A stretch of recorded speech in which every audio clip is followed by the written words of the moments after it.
Alright, up here at the top right, we have our red player, our Terran player from the team, OGS. He is OGS Ensnare.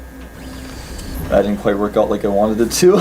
Down here at the bottom left, his Zerg opponent, Cezanne.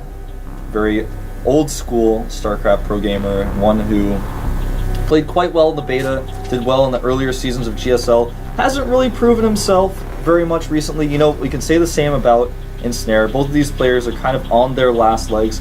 For example, if Ensnare falls out of the GSL, will he make it back into the GSL? Will he requalify? Probably not. You know, that can be said for both of these players. Ensnare has never been one of those guys who's had the attitude of, well, you know, I feel like I've gotten really bad recently, or I want to improve my game. The opposite can be said of Cezanne. Cezanne has kind of always been trying to do his best, although he's admitted, you know, I haven't had the best results recently, but I'm trying to improve. Ensnare, you know, as far as I know, I've never read in interviews or anything he's said about that. I don't want to say this guy doesn't care, but I do want to say that, you know, he's been consistently getting worse and worse, and this is one of his worst matchups, I feel. Against Zerg, he just does not fare as well as he does against, you know, for example, TVT, and that's one of the reasons why I feel he stayed in Code S so long, was because he did so well at TVT. Now, as I'm known for in the Team Liquid and other StarCraft communities for bashing players, I don't want to bash these two guys very hard, but I do want to say this match is really important for both of them. It's not only for the results, not only because they're going to get out of Code A, but it's also for pride. You know, if these guys end up losing here, they fall out of Code A, what are they going to do? Are they really going to want to continue to practice? Code A's qualifiers are so hard, they're ridiculously hard even, and, you know, sometimes when you see players like this fall out, they never come back.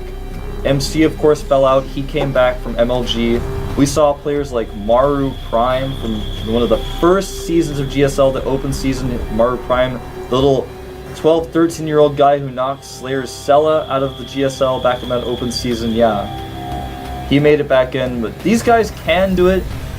But, you know, a lot of these guys, I believe Cezanne is actually going to join the military soon, so he's going to have to consider, do I want to continue being a pro gamer, do I want to just jump into the military and get that over with right now or not? There's a lot of players like that kind of floating around right now. As many of you know, July Zerg is going to be joining the military soon as well. It's a requirement in Korea to take part in military service, so it's something all these pro gamers kind of have to go through. You guys probably remember, at least Brugor fans, Boxer doing that as well during his career.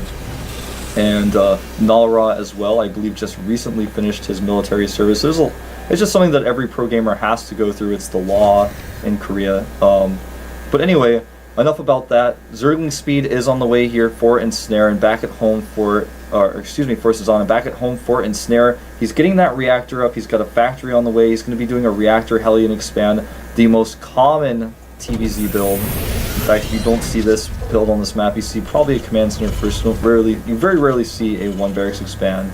It's kind of either or on this map for this matchup. Now, Cezanne has made 4 Zerglings. He's going to send them out.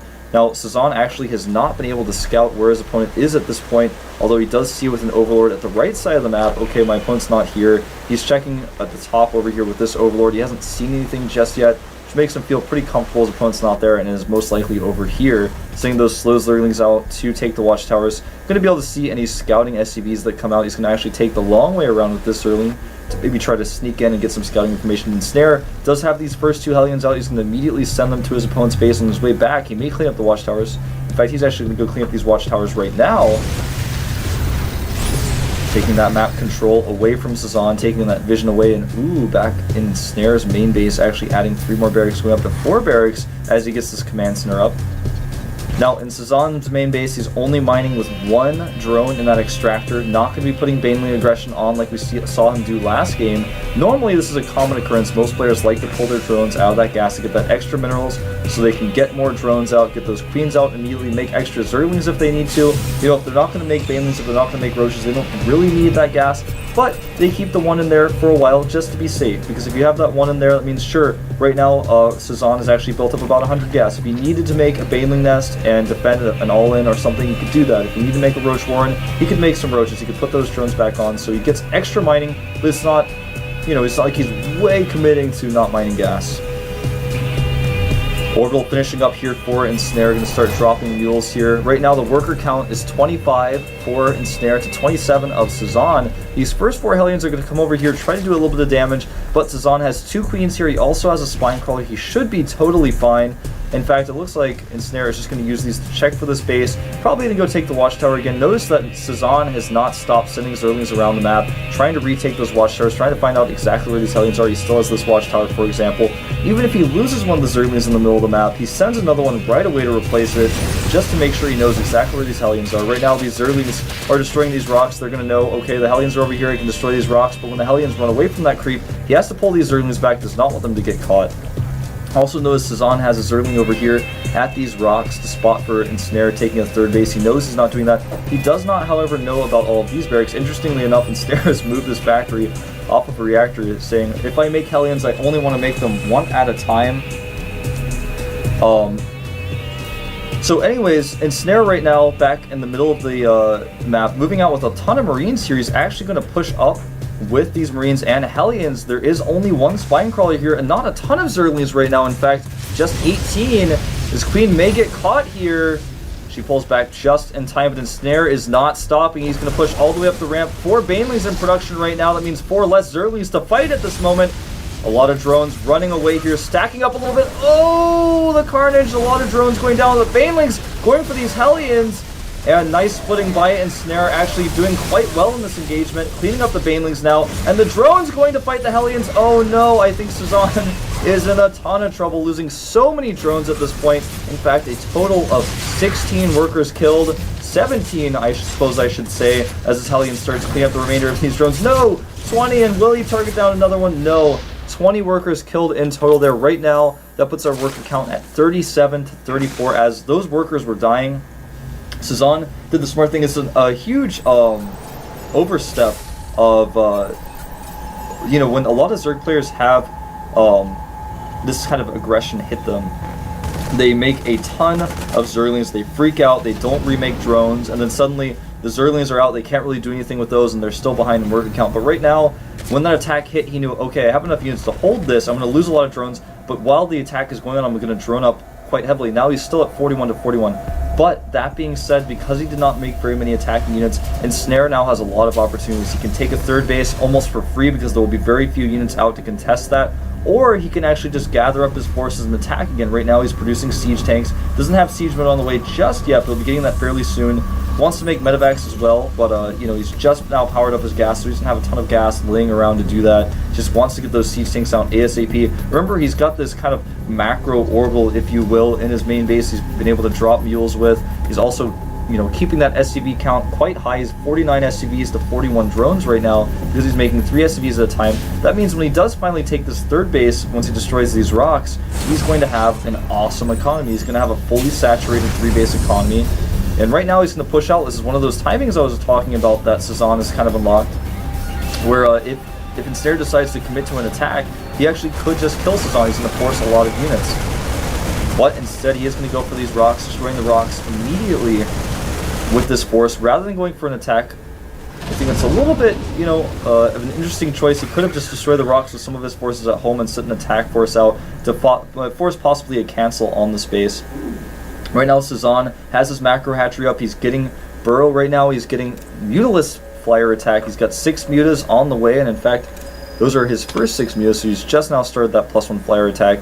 Getting that hatchery down here at the bottom left right now as well. A few Banelings sneaking out into the middle of the map. We've seen Cezanne do this in the past. I mean, some might argue that even this was the winning move for him last game, hitting all those Marines that unlocked the timing for him to just finish off Ensnare. So doing little things like this in the areas where your opponent's Marines are most likely to path is actually really smart. You know, if you lose these 2 Banelings, sure, you lose a decent amount of resources, but that's totally fine. Right now, Ensnare is moving his command center over here, dropping down these missile turrets, even adding a bunker for some extra defense. But here come the first wave of mutas. There are missile turrets already in place, and smartly, Ensnare doing actually a really smart move, moving his Marines around already, hoping that the mutas would come in here, try to force the destruction of these turrets, then fly away, but the Marines would already be waiting for them on the outside. Unfortunately, did not quite work out for him like that. He's trying to hit this Overlord here, but the Overlord gets away. Speedling run by prepared for Cezanne over here on the left side of the map. Not going to do a whole lot as Ensnare's army is well positioned here. In fact, he's got that bunker now up. So missile turret's actually not finished. And Missouri is going to run in here again. Doing a little bit of harassment, stimming by Ensnare to kill these. Actually stimming way too many Marines. Yeah, sure, he's got a medevac out over here, but that's way too much of an overstim by Ensnare. I have to be really critical of that. 10 drones on the way right now for Cezanne as he gets his base more saturated. He's got +2 melee weapons on the way as well. 11 Marines, though, at a time being produced for Ensnare. Look at that production. He's just got this huge wave of Marine after Marine after Marine. We've got 2 factories for Ensnare pumping out siege tanks. His upgrades are at 1-1. He hasn't yet started these 2 upgrades yet, but I'm guessing based on his resources right now, he should be doing that soon. Leaves a few Marines here to help defend this turret, and look at that. Traps these mutas. The mutas can't find an opening. Really nice defense by Ensnare, and will he catch these mutas with these Marines? Oh, so close. Close call there. This time stimming only a few Marines to chase those mutas. Scanning here just to make sure there's not a baneling trap. Baneling traps are actually laid over here on this side of the map instead. A Marine trying to sneak over here to see if this base has been taken or not. And he stims when he sees the mutas. Additional supply depots required. Does see no base there, so really nice move by Ensnare, able to scout that. +2 flyer weapons very quickly on the way for Cezanne. Let me talk about the worker counts right now. 65 drones for Cezanne to 62 SCVs for Ensnare. He's gone up now to 72 drones. Right now, as far as units goes, though, 50 Zerlings and 16 mutas, 11 banelings out as well, but the army of Ensnare is much larger. Look at that army supply. Yeah, Ensnare's got 30 more supply. 6 of that is in siege tanks. He has 80 Marines out right now.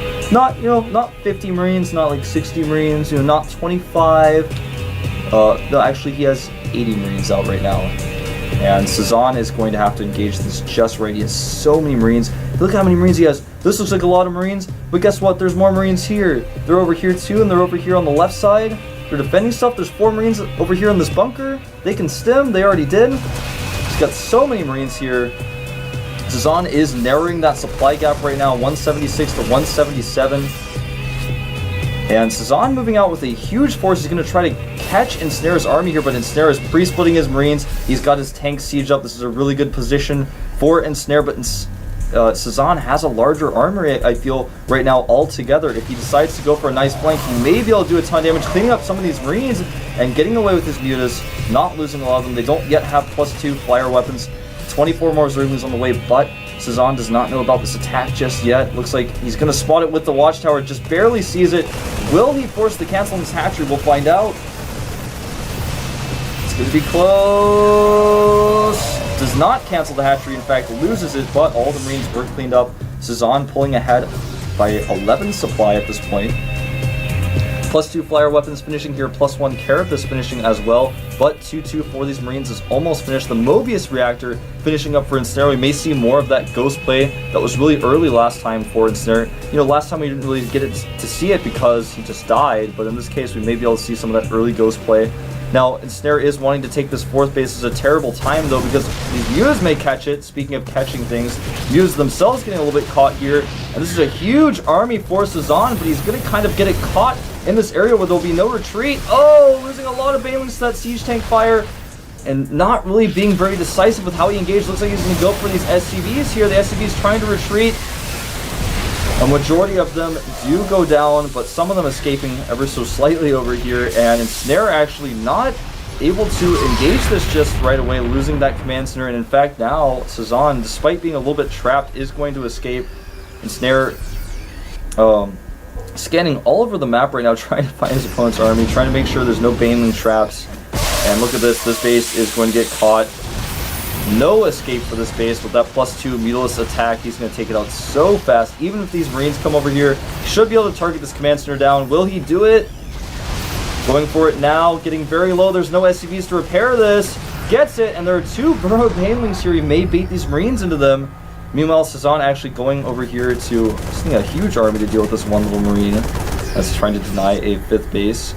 Meanwhile, he's also retaken this base over here on the left side of the map. So Ensnare actually looking like he's in a little bit of trouble after losing 2 command centers at this point. Yeah, sure, he still has a decent army. He's got Cloak on the way. He's got 3 upgrades for his Marines on the way. But he doesn't have 80 Marines anymore. He's got 63. And 63 is not as many as 80. It's not as many as 100 right now. There are literally 100 Zerlings on the map. 47 Banelings with 28 more on the way. Plus 1 Flare. Carapace is going to be done. Those Mews are going to be a little bit beefier. He's already getting that Pathogen Glance upgrade for his Infestors. A huge engagement here. Oh man, I think this could be the end for Ensnare. He just does not have enough. Look at that carnage on those Marines. He's just going to keep going here. Ensnare having no answer for this. So many Banelings rolling through here. Depot's up, down. It doesn't matter for Cezanne. He doesn't care. GGO. That is it. Cezanne. 2 O's and Snare here. Both times just ending him with a huge, massive attack, and I feel like Cezanne just outplayed Ensnare at every turn in that game. So I think we are going to take a quick 5-minute break, and then we'll jump into our next games, which will in fact be Genius versus Symbol. So don't go anywhere, guys. I'll be back in 5 minutes.